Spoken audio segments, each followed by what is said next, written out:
안녕하세요 여러분, Margot입니다. Hi everyone, it's Margot. Bonjour tout le monde, c'est Margot, j'espère que vous allez bien. Perso, moi ça va. Du coup, aujourd'hui on se retrouve pour un nouvel épisode et aujourd'hui on va parler d'un drama japonais. Voilà, alors il y a quelques temps, j'ai fait une petite interview avec Alice de Bleu Popcorn et dans cet épisode-là, en fait, à l'époque, elle m'avait recommandé un drama qui s'appelle Followers et du coup, à l'époque, je l'avais marqué dans un coin, dans mes notes et tout. Et récemment, du coup, je me suis dit, bon, bah pourquoi ne pas le regarder maintenant? Et du coup, bah voilà, je suis là aujourd'hui pour vous en parler après l'avoir regardé.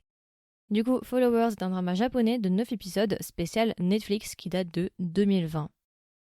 Du coup, on peut directement enchaîner sur le casting. Alors, je vais pas vous donner tout le monde parce qu'il y a quand même pas mal de monde, mais je vais juste vous donner les deux personnages principaux, du coup, les deux actrices principales même en fait. Et voilà, ce sera déjà bien. Alors, du coup, en actrice principale, nous avons Nakatani Miki qui va jouer le rôle de Nara Lim. Donc là, les noms sont inversés, mais son prénom c'est Lim et son nom de famille c'est Nara. Ensuite, on va avoir Ikeda Eliza qui va jouer le rôle de Yakuta Natsume. Donc Natsume, c'est le prénom. Du coup, ce seront nos deux actrices principales. Alors moi, je vous avoue que je ne les connais pas. Alors c'est vrai que je regarde pas non plus énormément de dramas japonais, donc c'est peut-être pour ça, en vrai. Et aussi, je voudrais préciser, ça fait jamais de mal, les scénaristes de ce drama-là et la réalisatrice, ce sont des femmes. Voilà, Ninagawa Mika, elle est scénariste et réalisatrice. Et Kanchiku Yuri, elle est aussi la scénariste avec justement Ninagawa Mika. Voilà. Donc c'est un drama fait par des femmes et qui va parler du coup de femmes.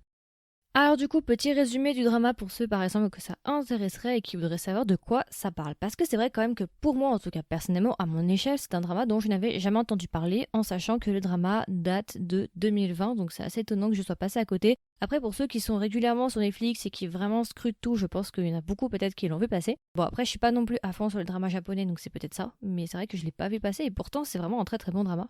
Alors du coup, le drama va parler de deux femmes principalement, même s'il y aura d'autres femmes, on va quand même en traiter deux vraiment principales. On va traiter du coup Lim, qui elle, en fait, est une photographe de renom, elle est à peu près dans sa quarantaine, je crois qu'elle a 38 ans dans le drama. Et en gros, bah, elle est très très très populaire, connue, elle a beaucoup de succès, elle a clairement réussi sa vie, hein. C'est vraiment une femme très très populaire qui est un petit peu au sommet de sa carrière, si vous voulez. Et de l'autre côté, on va traiter Natsumi, qui elle, au contraire, est une jeune femme qui, elle, voudrait devenir actrice et qui voudrait justement percer dans le monde du divertissement. Donc on a vraiment deux femmes à deux stades très différents. Natsume qui commence justement dans le milieu du entertainment business, donc le milieu du divertissement. Et de l'autre côté, t'as Rim, Nara Lim, qui elle au contraire est déjà extrêmement connue et est au pic de sa carrière. Et en gros, du coup, on va suivre ces deux femmes-là dans leurs différentes vies. Et en fait, on va suivre d'autres femmes aussi qui sont les amies de Lim. On va suivre ces deux femmes-là plus leurs meilleures amies respectives aussi. Et en fait, on va suivre du coup, c'est principalement que des femmes, hein. On va vraiment suivre des femmes à différents stades de leur vie, avec différents problèmes. Et voilà, donc c'est vraiment un drama avec des femmes. Alors bien sûr, il y a des hommes. Les hommes seront au second plan. Ce sera plutôt les copains, les maris, les machins, mais moins important. Voilà, c'est vraiment les femmes. Et justement, la place de la femme dans la société et avec leur carrière et ce genre de choses. Là, du coup, on peut directement enchaîner sur mon avis général du drama. Je vais commencer par les points positifs. Alors voilà, je voulais en parler justement. C'est un drama japonais, ok, mais ce n'est pas un drama japonais qui suit les codes. Ça n'a rien à voir avec ce que vous avez l'habitude de regarder au Japon. Sans doute et peut-être parce que c'est un drama Netflix, donc c'est sans doute pour ça. Mais vraiment, visuellement, c'est vraiment très très différent. Parce que les dramas japonais, ils suivent des codes généralement. C'est, vous savez, c'est très blanc, surexposé, avec un ciel qui est blanc là, qui fait mal aux yeux et tout, avec très peu de couleurs, très pastel et tout, très effacé au niveau des couleurs et des palettes. Et ben là, au contraire, c'est vraiment le carnaval de Rio. C'est super coloré, hyper saturé, c'est vif. Parfois, ça fait même très mal aux yeux. Et parfois, t'as même des... Très souvent aussi, c'est dans des environnements super chargés. Vous verrez, hein, mais c'est vraiment du maximaliste. Donc ça va vraiment vous changer pour le coup. Ça a rien à voir, ça a rien à voir avec les autres dramas japonais qu'on a l'habitude de voir. Là, c'est vrai que c'était ouais, très très coloré. Ça, je vous préviens direct, très très très très coloré. Donc déjà un point positif parce que ça fait du bien de voir autre chose. La qualité pour moi, elle est géniale. J'ai rien à dire là-dessus. C'est vraiment de très très bonne qualité. Les actrices sont bonnes. L'histoire est super intéressante. Ça passe plutôt vite. Vu qu'il n'y a que 9 épisodes de 40 minutes, vraiment gros coup de cœur. Les actrices aussi jouent extrêmement bien. J'ai bien aimé justement l'aspect un petit peu girl power avec justement des femmes dans la société, leur place, comment elles gèrent leur carrière, le fait d'être une mère, la balance justement entre les deux, la place des femmes dans différentes entreprises, aussi le milieu des idoles et le milieu aussi des célébrités, entre guillemets, toutes les limitations auxquelles font face ces célébrités dans leur vie. Voilà, je vais pas aller trop loin en détail, mais voilà. Bref, il y a beaucoup de choses, vraiment, j'ai beaucoup aimé, c'était très intéressant, tous les personnages sont intéressants. C'est bien parce que aussi ça représente tout le monde en fait, il y a des différences d'âge dans les couples, des très grandes différences d'âge, enfin tous les couples sont un peu représentés, ou en tout cas il y a une très très grande variété dans les couples et dans les relations, donc ça fait vraiment plaisir.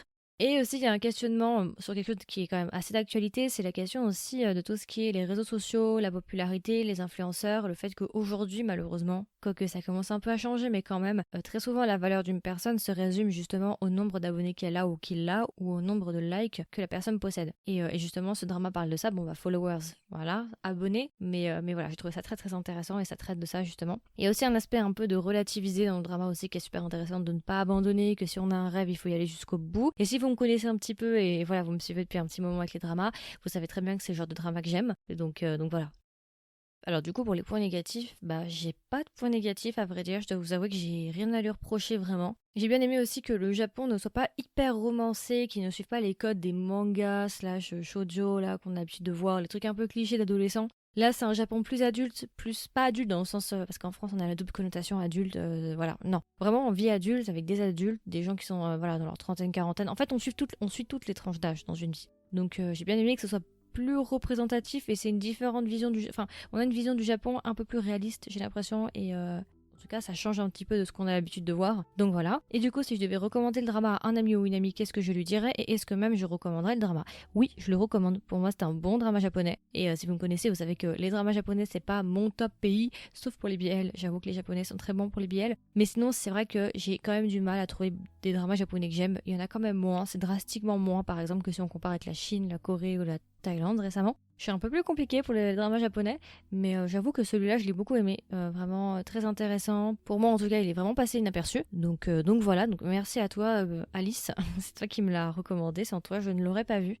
Alors pourquoi du coup je le recommande? Je le recommanderais parce qu'il est disponible sur Netflix et que c'est un drama Netflix de qualité. Je le recommanderais parce qu'il est court, il est même très très court. Je le recommanderais aussi pour l'aspect motivation, l'aspect un petit peu aussi girl power, justement des femmes qui se prennent en charge et qui ne dépendent pas justement des hommes et qui ont des carrières et ce genre de choses. En vrai, c'est tout. C'est vraiment un drama que je recommande. C'est un drama sympa. Donc voilà. Et du coup, si je devais donner une note à Followers, combien est-ce que je lui mettrais? Je lui mettrais 15,5 sur 20. Voilà. Vraiment très bonne surprise. En fait, je m'attendais à rien quand je l'ai commencé. Mais je me suis dit, c'est Netflix. Généralement, Netflix, bon, ça dépend. Il y a toujours des exceptions. Mais je me suis dit, au vu de l'affiche, au vu comment l'affiche est, ça sent le bon drama, vous voyez. Donc j'ai regardé et effectivement, oui, c'était un bon drama. Donc voilà, c'est à peu près tout. Du coup, c'était ma version courte, ma version de présentation sur le drama Followers. J'espère que ça vous a plu, j'espère que ça vous a intéressé. Comme d'habitude, il y aura une section commentaires en dessous de cet épisode-là où vous pourrez commenter. Donc n'hésitez pas à me dire d'une part déjà, est-ce que vous avez vu le drama? Si vous l'avez vu, est-ce que vous l'avez aimé? Et si vous ne l'avez pas vu, est-ce que vous avez envie de le regarder? Est-ce qu'il vous donne envie? Est-ce qu'il est dans votre liste de visionnage? Et puis voilà, écoutez, je vous souhaite une agréable journée ou une agréable soirée et je vous dis à la prochaine. Bye!